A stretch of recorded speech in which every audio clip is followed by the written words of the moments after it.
with free arts days, a lot of the kids, although they have been through, so much, are so happy that they're there that you really don't get a true sense of, the sadness necessarily, or what they've gone through, which I think is really great because it shows you that they are able to kind of just let go, even if it's only for a couple of hours. But I've volunteered at the court a couple of times, and that's where I think you really, really, really start to see, what the kids that we work with could be going through. I mean, I actually worked with one little boy who came over. I mean, his grandmother kind of nudged him over, and he was not talking at all. He didn't want to do anything. He was kind of sitting there, just like this. Obviously, you could tell, his grandma just pushed him over there, so he's just going to sit there because if he goes back to her, then, he's probably going to get scolded or something. And so what I did was I just kind of passed some, like a crayon and a mask and some sequins over to him, and just kind of let him sit there, because I know as a kid that's what I would do if I was upset. I wouldn't talk to anybody. I would just kind of sit there. And so within a couple of minutes, like, he kind of took it, then he was looking at mine. What I did, and I will admit I kind of broke the rules. Of course, volunteers are not supposed to do the art activities, but I kind of figured that maybe this could be a silent connection. So I took a mask myself, just started coloring on it.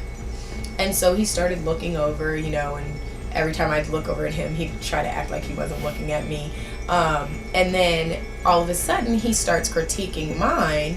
And then I start asking him questions about his, like, well, why did you, use 3 googly eyes instead of 2? And all of a sudden, this little boy goes from being completely silent to, being so animated. He told us the story about how, he had this mask on, and this mask made him Iceman, and no fire or natural disaster could destroy him, and, and he's going to take over the world and save all the people. And, then afterwards, his grandmother just came up and just said, thank you so much, thank you, thank you, thank you, we've been here. I mean, then you get to really hear the stories. She said, we've been here all day long, we don't know when our case is going to be called, I'm trying to make sure that I get custody of him. His parents are both in bad places right now. They're not able to adequately take care of him. He has not really interacted with other kids. Like, thank you so much for just, giving him that time to be a kid.